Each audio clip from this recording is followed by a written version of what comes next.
സമസ്തയുടെ നേതാക്കളെ വെറുപ്പിക്കാൻ വന്നാൽ ആ കൈവെട്ടാൻ SKSSF ഉണ്ടാകുമെന്ന് SKSSF നേതാവ് സത്താർ പന്തലൂർ. നേതാക്കളെ തെറ്റിദ്ധരിപ്പിക്കാനും കൊച്ചാക്കാനും വരുന്നവരെ ഇരുത്തേണ്ടിടത്ത് ഇരുത്താൻ അറിയാം. സമസ്തയുടെ തീരുമാനത്തിനൊപ്പം നിന്നതിന്റെ പേരിൽ വേട്ടയാടിയാൽ തിരിച്ചും വേട്ടയാടുമെന്നും പന്തലൂർ. SKSSFന്റെ മുഖദസ് സന്ദേശയാത്രയുടെ സമാപന സമ്മേളനത്തിലായിരുന്നു സത്താർ പന്തലൂരിന്റെ വിവാദ പരാമർശം. ഞങ്ങൾക്കാരോടും കടപ്പാടില്ല, ഞങ്ങൾക്ക് ഒരേ ഒരു കടപ്പാടേ ഉള്ളൂ, അത് സമസ്ത കേരള ജംഇയ്യത്തുൽ ഉലമയോട് മാത്രമേ കടപ്പാടുള്ളൂ. ആ സമസ്ത കേരള ജംഇയ്യത്തുൽ ഉലമയുടെ മഹാരഥന്മാരായ പണ്ഡിതന്മാരെ, അതിന്റെ ഉസ്താദുമാരെ, അതിന്റെ സാദാത്തുക്കളെ വെറുപ്പിക്കാനും പ്രയാസപ്പെടുത്താനും പ്രഹരമേൽപ്പിക്കാനും ആര് വന്നാലും ആ കൈവട്ടാൻ SKSFന്റെ പ്രവർത്തകന്മാർ മുന്നോട്ടുണ്ടാകും. ഇതിനെ അപമര്യാദയായിട്ട് ആരും കാണേണ്ടതില്ല. ഇത് സമസ്ത കേരള ജംഇയ്യത്തുൽ ഉലമക്ക് ജനിച്ച, അതിനുവേണ്ടി ജീവിക്കുന്ന, അതിനുവേണ്ടി മരിക്കാൻ സന്നദ്ധരായിട്ടുള്ള ഒരു പ്രസ്ഥാനത്തിന്റെ പ്രവർത്തകരുടെ മുന്നറിയിപ്പാണ് എന്ന് എല്ലാവരും തിരിച്ചറിയേണ്ടത് നല്ലതാണ്. ഒരു കാര്യം പറഞ്ഞിട്ട്, ഒരു കാര്യം പ്രഖ്യാപിച്ചിട്ട് ആ പ്രഖ്യാപനത്തിന്റെ കൂടെ നിന്നതിന്റെ പേരിൽ SKSFന്റെ പ്രവർത്തകരെ വേട്ടയാടാൻ വന്നാൽ അവരെ തിരിച്ചും വേട്ടയാടാൻ ഈ പ്രസ്ഥാനത്തിന് സാധിക്കും.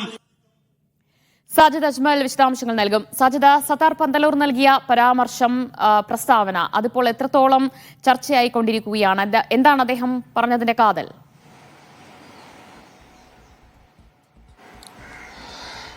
ദിവ്യ, അദ്ദേഹം പറഞ്ഞതിന്റെ കാതൽ കൈവെട്ടും എന്നുള്ളൊരു പരാമർശം, അത് അങ്ങനെ വാക്കർത്ഥത്തിൽ തന്നെ എടുക്കുക എന്നുള്ളതിൽ വലിയ പ്രസക്തിയില്ല. എന്നാൽ ഈ സംഘടനയ്ക്ക് അകത്തുള്ള, പ്രത്യേകിച്ച് മുസ്ലിം ലീഗും അതുപോലെ തന്നെ സമസ്തയും തമ്മിലുള്ള ബന്ധം, ഈ സാദിഖ് അലി തങ്ങളും ഈ സമസ്തയിലെ ഒരു വിഭാഗം നേതാക്കളുമായുള്ള ബന്ധത്തെ സൂചിപ്പിക്കുന്ന കൃത്യമായ പരാമർശങ്ങളാണ്.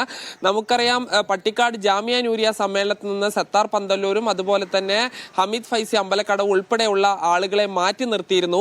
ഇത് സാദിഖ് അലി തങ്ങളുടെ ഇടപെടലാണ്. സാദിഖ് അലി തങ്ങൾ സമസ്തയിലെ മുതിർന്ന പല പണ്ഡിതരെയും സ്വാധീനിച്ചുകൊണ്ടാണ് ഇത്തരം തീരുമാനത്തിലേക്ക് എത്തിയത് എന്നുള്ളതാണ്. അതുകൊണ്ടാണ് ഇത്തരം ഒരു പരാമർശം നടത്തുന്നത്. സമസ്തയുടെ നേതാക്കളെ വെറുപ്പിക്കാൻ വന്നാൽ ആ കൈവെട്ടാൻ SKSSF ഉണ്ടാകും. നേതാക്കളെ തെറ്റിദ്ധരിപ്പിക്കാനും കൊച്ചാക്കാനും ശ്രമിക്കരുത്. ഈ സമസ്തയുടെ തീരുമാനത്തിനോടൊപ്പം നിന്നതിന്റെ പേരിൽ വേട്ടയാടിയാൽ തിരിച്ചു വേട്ടയാടും തുടങ്ങിയ പരാമർശങ്ങൾ ഇതിന്റെ ഭാഗമായി തന്നെ നടത്തുന്നതാണ്. ഇതുകൂടാതെ സാദിഖ് അലി തങ്ങൾ നേരത്തെ നടത്തിയ ചില പരാമർശമുണ്ട്. തലയിരിക്കുമ്പോൾ വാലാടേണ്ട എന്ന ഒരു വളരെ ചർച്ചയായ ഒരു പരാമർശമുണ്ട്. ഇതിന് ഈ പ്രസംഗത്തിൽ സത്താർ പന്തല്ലൂർ മറുപടി നൽകുന്നുണ്ട്.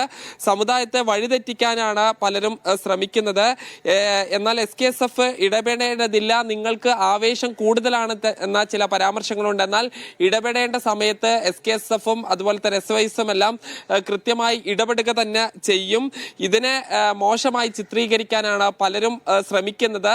തങ്ങൾക്ക് കൂറ് സമസ്തയോട് മാത്രമാണ്, സമസ്തയുടെ നേതാക്കളെ പലരും തെറ്റിദ്ധരിപ്പിക്കുന്നു തുടങ്ങിയ പരാമർശങ്ങളാണ് നടക്കുന്നത്. ഇന്നലെ SKSF നടത്തിയ മുഖദ്ദിസ് എന്ന സന്ദേശയാത്രയുടെ സമാപന സമ്മേളനത്തിലാണ് ഇത്തരം പരാമർശങ്ങൾ സത്താർ പന്തല്ലൂർ നടത്തിയത്. അബ്ദുൽ ഹമീദ് ഫൈസി അമ്പലക്കടവ് ഉൾപ്പെടെയുള്ള നേതാക്കളും ഈ പരിപാടിയിൽ പങ്കെടുത്തിരുന്നു. ഇതേ വേദിയിൽ വെച്ച് തന്നെ സമസ്തയുടെ മുഷാവറ അംഗം വളരെ പ്രസക്തമായ ഒരു കാര്യം കൂടി പറഞ്ഞു.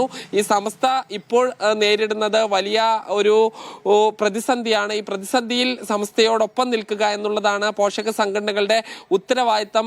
കൂടെ നിന്ന് കാലുവാരുന്ന നടപടി ആരും സ്വീകരിക്കുന്നത് തുടങ്ങിയ നിലപാടും എടുത്തു. എന്തായാലും ഈ സമസ്തയുമായി ബന്ധപ്പെട്ട് ഈ പ്രത്യേകിച്ച് സാദിഖ് അലി തങ്ങളും സമസ്തയും തമ്മിലുള്ള ബന്ധവുമായി ഉള്ള ഒരു പരാമർശമാണ് സത്താർ പന്തല്ലൂരിന്റെ ഭാഗത്തുനിന്ന് ഉണ്ടായത്.